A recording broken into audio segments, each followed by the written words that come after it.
Hello and welcome to the What Women Want Today podcast.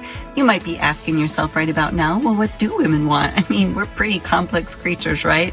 Well, I think we want it all, and I'm here to explore it with you. My name is Terry Kellums. I'm your host. Go grab your favorite beverage. I've already got my glass of wine, and let's get started. Hello and welcome to this week's episode of the What Women Want Today podcast. I'm your host, Terry Kellums. I am happy to say that after being on vacation last week, I'm really glad to be back here with you today. I'm always excited to go, but I'm always glad to be home. I don't know if you can relate to that or not, but I'm back, and on this week's episode, I am sharing a portion of an event I participated in earlier this year. It was an International Women's Day event that I was invited to by Dr. Dawn Ross. I edited part of that event for today, but I'm putting a link in the show notes for the video on my YouTube channel. In addition to myself and Dr. Dawn Ross, we were joined by fellow podcaster Wil Wyze Otero. I hope I pronounced his name right. His podcast is called Stuck in My Mind, and he has a great story he shares. We will also hear from Dr. Dawn on that video, who was a guest on my podcast, episode 47. I will link both Wil's podcast and the episode with Dr. Dawn if you want to take another listen. I was very honored to be asked to be a part of this. I hope you enjoy it. But before I get the recording rolling, did you have a chance to listen to last week when I had licensed marriage and family therapist Corinne Bowler on the show? Well, she's coming back for part 2 and has agreed to answer your questions during our time together. So send those questions to my email, Terry, Te2rsi.kellums@gmail.com. Put the word question in the subject line so that it stands out amongst the thousands of spam email I get every day. Or you can send me a private message on Instagram or Facebook, and I will have those links in the show notes today as well. Those questions will be anonymous, so don't be shy. Okay, let's get today's podcast rolling for you.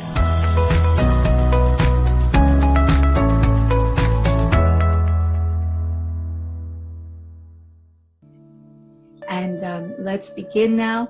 Let's talk with Terry. I know she has some wonderful and invaluable information to share. So welcome, Terry. Thank you so much for being here today. Well, thank you so much for having me, and thank you for that warm welcome. I want to talk to our audience today about passion and purpose. You mentioned just a few minutes ago that, we do have challenges all throughout our life. Our 20s bring a set of challenges. Our 30s bring a set of challenges. But for a lot of women, when they get to that midlife point and their nests are empty, they start questioning a lot of things like, well, what am I supposed to be doing now? What does this next part of my life look like? So I'm really happy to be here today to share a part of my story and to share a little bit about how I work with women in discovering passions and purpose and ultimately life fulfillment in life. Mm-hmm. So I thought I would start out by just giving you a little bit of my background. I spent most of my career working in the insurance industry. I began working for an agent as his assistant, and he was an incredible man and a wonderful leader. And after just working with him a short time, he said, you need to be an agent. You need to have your own agency. And so with his encouragement and his help, I did. I opened my own insurance agency and worked in it for several years and loved it. I loved helping people, working with people.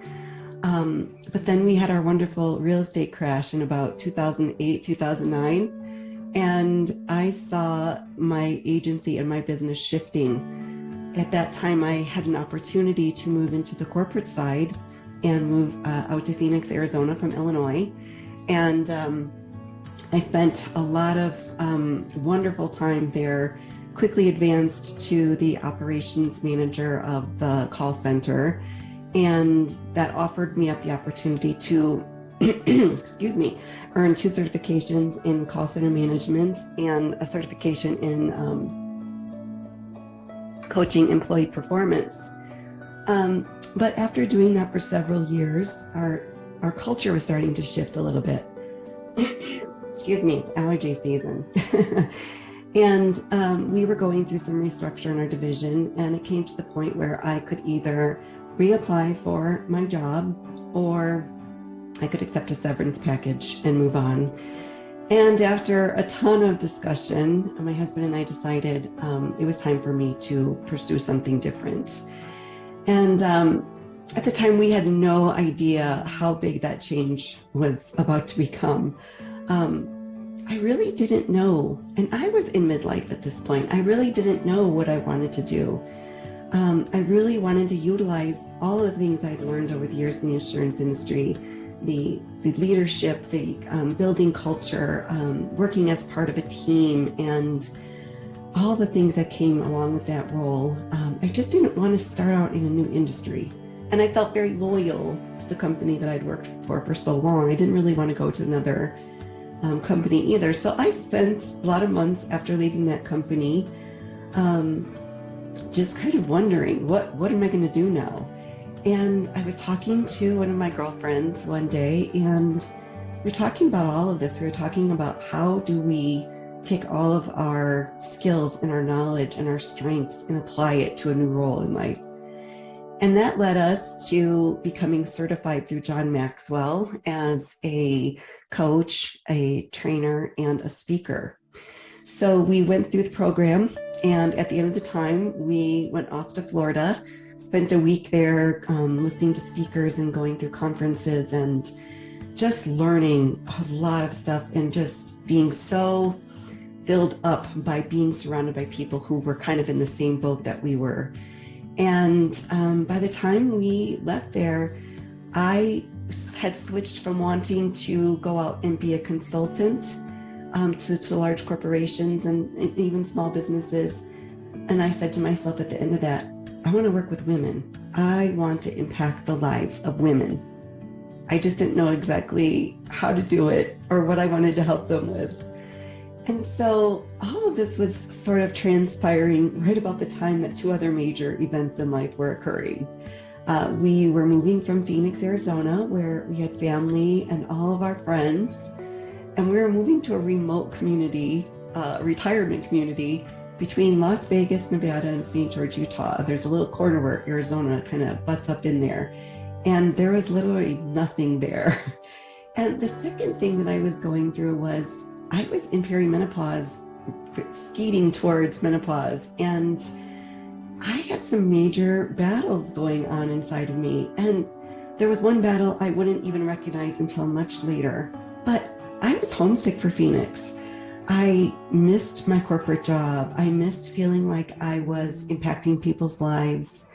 And I really wasn't enjoying my new situation, my new living situation.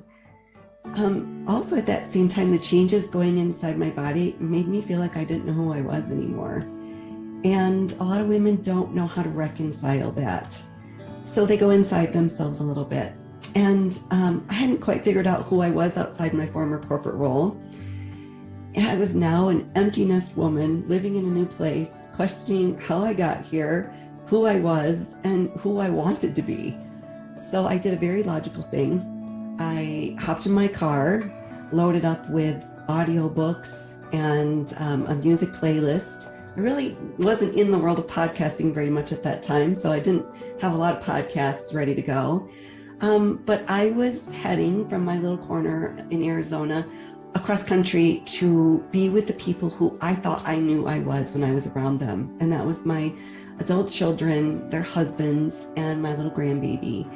And I remember being in the car, listening to a book by Brene Brown called Daring Greatly, and she was talking about vulnerability. And I remember this moment. I think it'll be etched in my memory for a very long time. I was on this beautiful mountainy road, beautiful sunny day, listening to her talk about being vulnerable. And I had to pull over to the side of the road because I was sobbing. Because it was the first time in my life as a middle-aged woman that I realized I didn't know how to be vulnerable until I heard her talking about it. I had never acknowledged the word vulnerable in my vocabulary.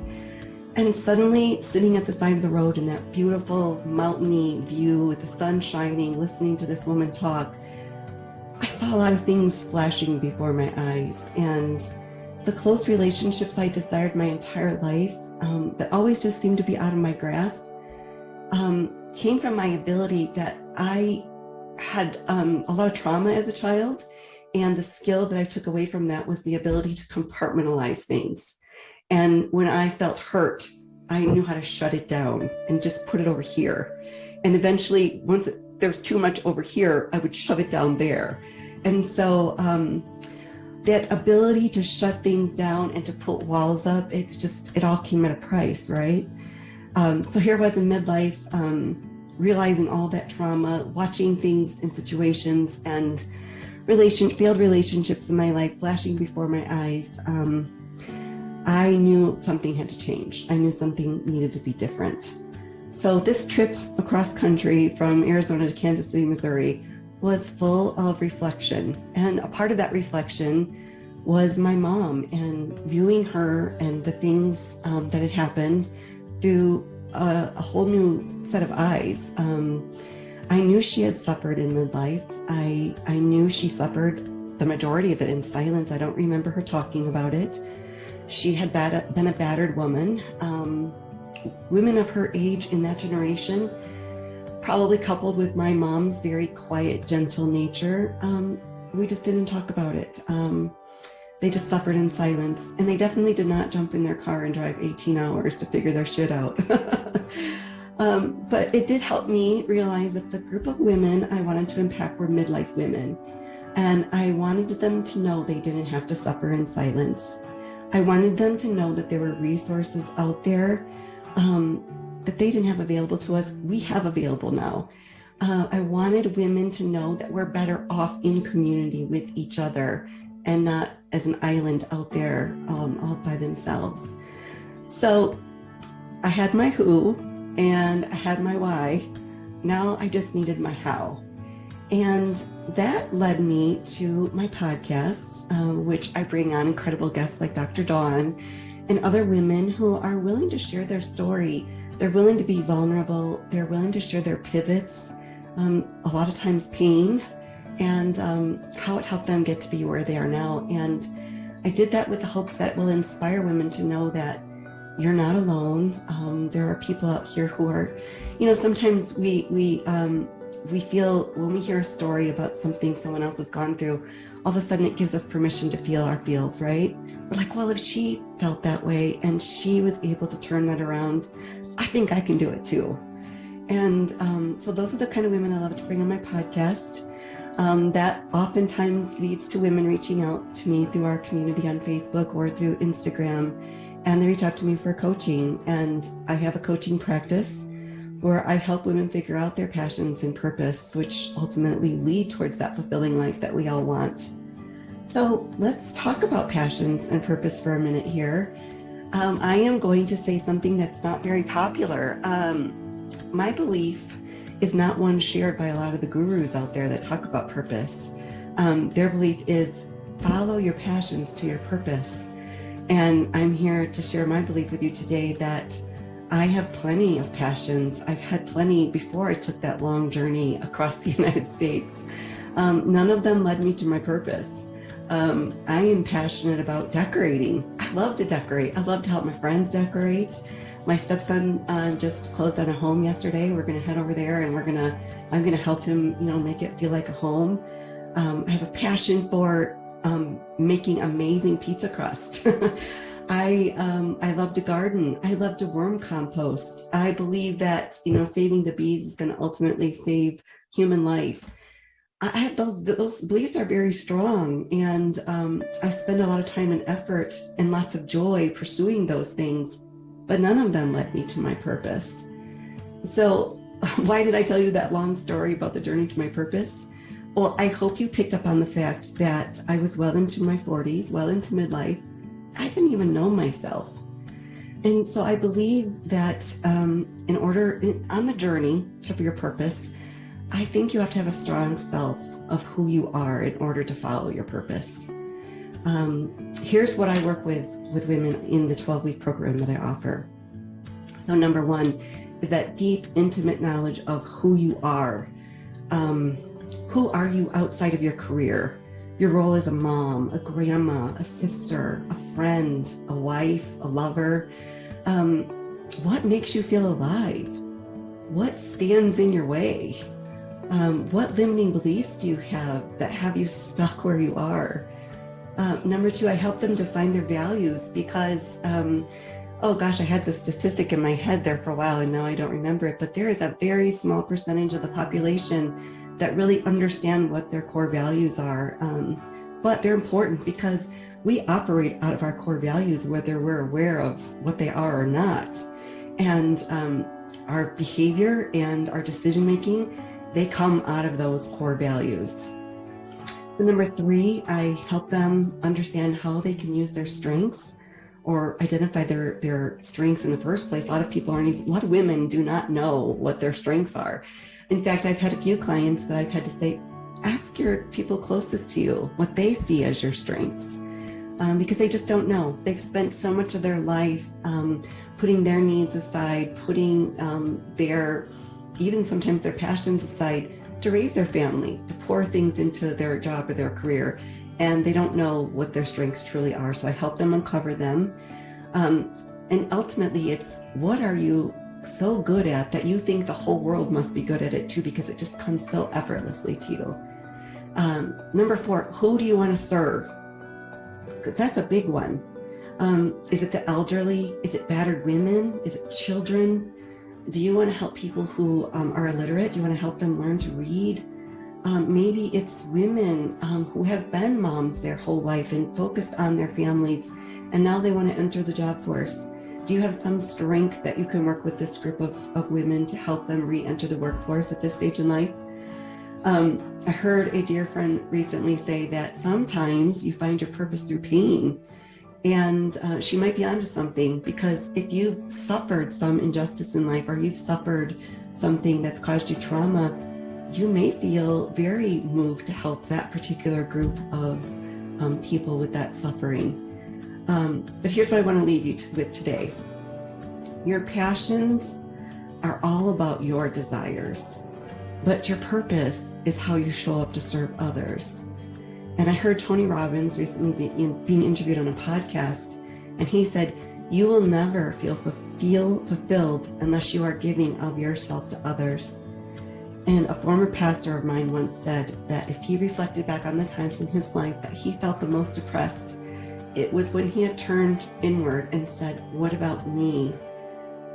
Instead of saying, where can I be useful to others? So if you have any questions, I'd be more than happy to answer them. I'm sure we can provide ways to reach out to all of us at the end of this, but I would be happy to talk to you if you think coaching might be something you're interested in. And how can, people can get a hold of you. What's your website, just for anybody who's watching now? whatwomenwanttoday.com. Okay, fantastic. So they can definitely reach you there if they want to get in touch with you. Definitely. And, I wanted to ask you a question. Sure. When you were talking about, about the challenge and having pain and having that, sometimes teach us and help us to reflect. Do you feel that that every pain, that every challenge we go through, that truly we can look at it and find something, not necessarily a reason why, because I don't think we always understand in our lifetimes why things happen, or maybe sometimes we realize this many, many years later. But do you feel that one can find that in anything if they really look for it? I won't say everything, because I definitely have been, part of conversations where it just seems like there would be no way to find any kind of reason for that to happen. There have been, some very awful things that have happened to women I've worked with, but I would say that if you can look for something to take away from it, I think oftentimes, yes, we can find something to take away even out of the worst of circumstances. Okay, and is that something that you do when you work with clients and they come to you and they're distressed or they're trying to understand what's happening in their lives now? I would say as a general rule, if you're still working through trauma, you're probably better off working with a therapist. If you've healed from the trauma and you want to move on from there, yes, that's when working with a coach can help. Because I heard it said once that when you work with a therapist, you're working on the past to make sense of your present. And when you're working with a coach, you're working on your present to make sense of your future. So I like that. yeah. So, you need to come healthy and whole to work with a coach, because we're not trained therapists for sure. That makes sense. I understand what you're saying there. And the other question actually we have a question that's coming in, and that is, sorry, I'm just reading it now. Okay, so one of the questions that they're asking is, what advice do you have for women who feel that they want to make a change, but they don't know what they should do? Yeah.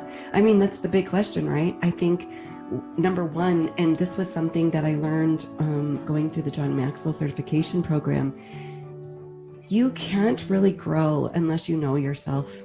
You really have to be comfortable with every part of yourself, flaws and all, strengths and all. And, until you really do know yourself, it will be really hard to move forward. But that's where I would start. And it can happen through coaching. It can happen through journaling. I love brain dumps. I love, if you have, I have a group of women I do Marco Polo with. It's an app that you can download. And sometimes we just brain dump. And women, we do this very differently than men. Wyze, you can probably weigh in on this one. But sometimes as a woman talking to my husband, I am figuring things out as I'm saying them out loud. Whereas my husband will have all this up here, and then he just, and I'm like, wait a minute, I think I missed something in that process, because I need to talk them out. So brain dumps, journaling, even on our phones, we have the little voice recorder. When I'm out for a walk, sometimes I just turn on the voice recorder and I start talking. So yeah, knowing yourself is probably the very first step. You're not going to get much further in your personal journey without really taking time to reflect on yourself and get to know yourself. And and I wanted to ask another question as well, and that is, when you were, what do you feel like? Because I'm always talking to people about when you get to like a point, like there's a moment when you're like, okay, that's it. I can't do this anymore. I have to do something. You have that just kind of like awakening moment. So when you got in the car, when you drove, what do you feel like? What were you feeling at that time? What was that motivation, or what, were you scared and then you still pushed through it anyway? Were you just beyond it? Like, what can you describe what you felt? Yeah, so I mentioned it a little early on in my story. What was happening with me, which I didn't know until later, was I was grieving. But we tend to only think about grief as when you lose someone.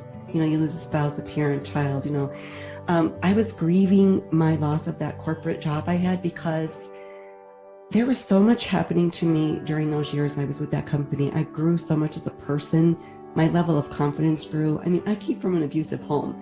You don't come out of an abusive home too often with a great sense of self-confidence, But during that time, I grew so much. I was given so much. I wasn't given so much opportunity. I took advantage of opportunities presented to me. But that group that I helped form, I helped hire almost every single person in that call center. I had a hand in their training. I had a hand in their development. I managed them. I coached them. I befriended them.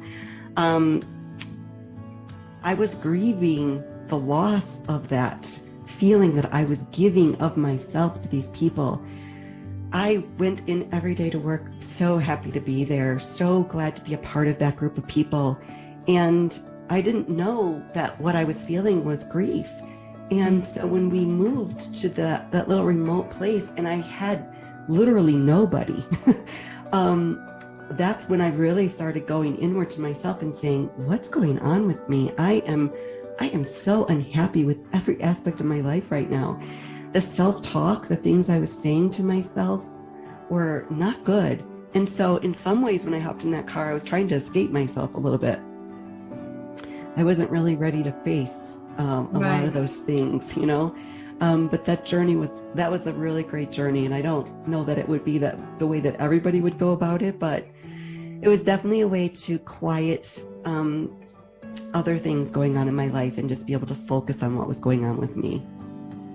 Well, I appreciate you sharing that. I think that sometimes people feel that they can't make a leap or make a jump until they've already solved everything, or they feel like they have to get everything, they have to be together.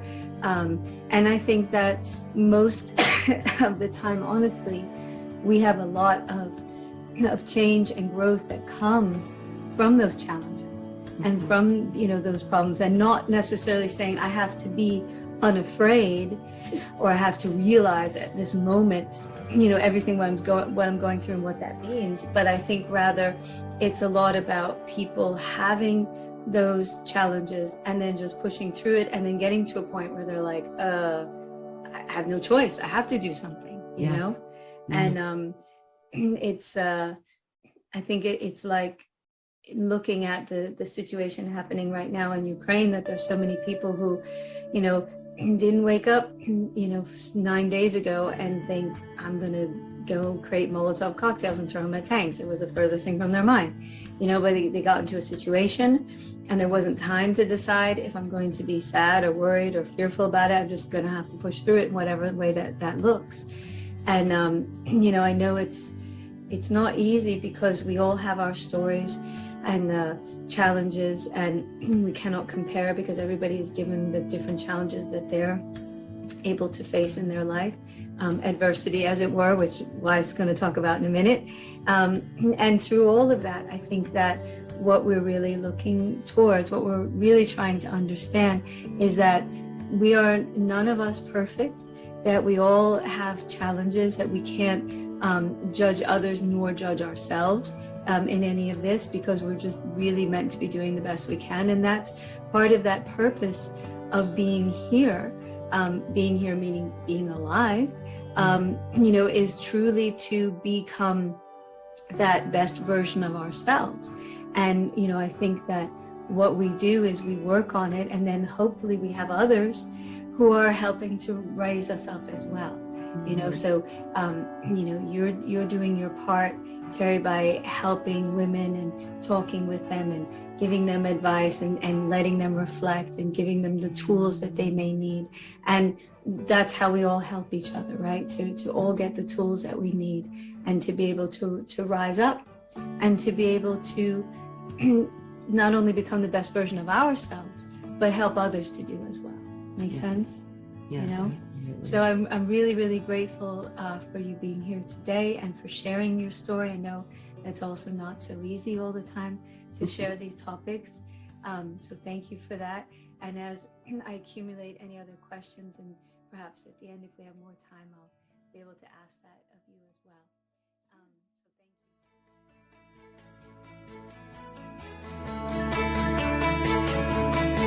Thank you so much for joining me. I hope you enjoyed today's conversation as much as I did.